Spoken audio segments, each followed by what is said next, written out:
दोस्तों आज हम पढ़ने वाले हैं शुड मीन्स चाहिए।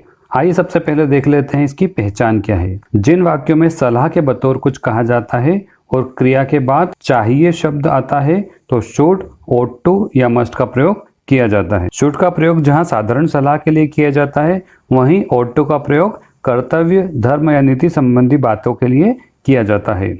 जब किसी वाक्य में जोर देकर बोलना हो तो हम मस्ट का प्रयोग करते हैं। उदाहरण के माध्यम से इसे हम बेहतर तरीके से समझ सकते हैं। पहला वाक्य देखें, आपको अब पढ़ाई करनी चाहिए। एक साधारण वाक्य है, इसे हम इस तरह से बनाएंगे, यू शुड स्टडी नाउ। दूसरा वाक्य, हमें रोज मंदिर जाना चाहिए। इसमें धर्म से संबंधित बात है तो हम इसे इस तरह से ट्रांसलेट करेंगे, we ought to go to temple daily। तीसरा वाक्य, किशन को हमारी मदद जरूर करना चाहिए। इस वाक्य में जोर देकर कहा गया है इसलिए हम मस्ट का प्रयोग करेंगे और वाक्य इस तरह से बनेगा, Kishan must help us. Should के अफर्मेटिव सेंटेंस बनाने के लिए हम इस तरह के स्ट्रक्चर का प्रयोग करते हैं, subject plus should plus V1/B/have plus object. V1, B और have इन तीनों में से हम एक का ही प्रयोग करते हैं। उदाहरण के माध्यम से देखें, हमें नई तकनीक सीखनी चाहिए, We should learn new technique। दूसरा वाक्य, आपको वक्त का पाबंद होना चाहिए, You should be punctual। और तीसरा वाक्य, उसके पास नई गाड़ी होना चाहिए, He should have a new car। जब शुड के बाद बी का प्रयोग किया जाता है तो उसका अर्थ होता है होना चाहिए, और जब शुड के बाद हैव का प्रयोग किया जाता है तो उसका अर्थ होता है पास होना चाहिए। इसी तरह निगेटिव वाक्य बनाने के लिए जो स्ट्रक्चर है, subject plus should plus not plus V1/B/have plus object. उदाहरण, राम को देर तक नहीं सोना चाहिए, Ram should not sleep for long. दूसरा वाक्य, नेताओं को बेईमान नहीं होना चाहिए, leaders should not be dishonest. तीसरा वाक्य, निशा के पास फटे हुए कपड़े नहीं होना चाहिए, Nisha should not have torn clothes. जैसा कि आप जानते हैं, इंट्रोगेटिव वाक्य में हम शुड को सब्जेक्ट से बदल देंगे और स्ट्रक्चर इस तरह से हो जाएगा, should plus subject plus V1/B/have plus object. आइए कुछ एग्जाम्पल लेते हैं।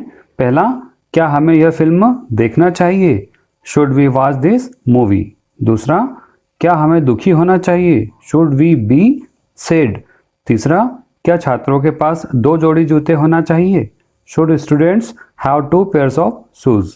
नेगेटिव प्लस इंट्रोगेटिव सेंटेंस बनाने के लिए जो स्ट्रक्चर है, सबसे पहले शुड, उसके बाद सब्जेक्ट, उसके बाद नॉट, उसके बाद V1 या B या हैव और अंत में ऑब्जेक्ट का प्रयोग करना पड़ेगा। Let us take few examples. First, क्या उसे पेड़ पर नहीं चढ़ना चाहिए, should he not climb the tree. दूसरा, क्या मोना को सबसे आगे नहीं होना चाहिए, should Mona not be at the forefront.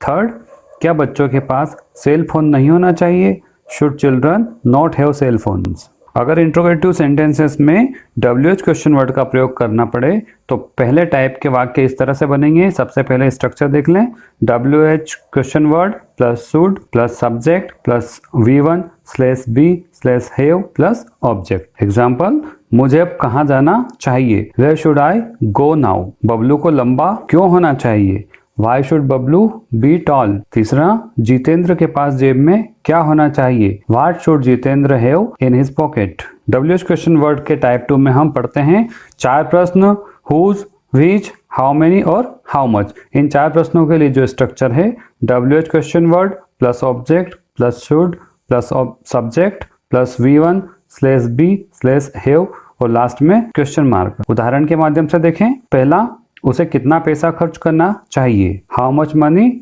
Should he spend. दूसरा, मुझे किसकी टीम में होना चाहिए, whose team should I be in. तीसरा, कुंदन के पास कितने पेन होना चाहिए, how many pens should Kundan have. दोस्तों, इस तरह से हमने देखा कि शुड के प्रयोग किस तरह से किए जाते हैं। मैंने सभी तरह के उदाहरण आपके सामने रखे। यदि फिर भी आपके मन में कोई प्रश्न है या आपका कोई डाउट है तो कमेंट बॉक्स में लिखिए, मैं आपके प्रश्न का उत्तर देने की कोशिश जरूर करूंगा। दोस्तों, वीडियो देखने में समय नहीं लगता लेकिन वीडियो बनाने में बहुत समय लगता है, इसलिए मैं आपसे निवेदन करना चाहता हूँ कि इसे लाइक और शेयर जरूर कीजिए ताकि अधिक से अधिक लोगों को इसका लाभ मिले और मेरी मेहनत सफल हो सके। तो हम जल्दी मिलते हैं एक नए वीडियो में एक नए टॉपिक के साथ। तब तक के लिए खुश रहिए, मुस्कुराते रहिए, बाय।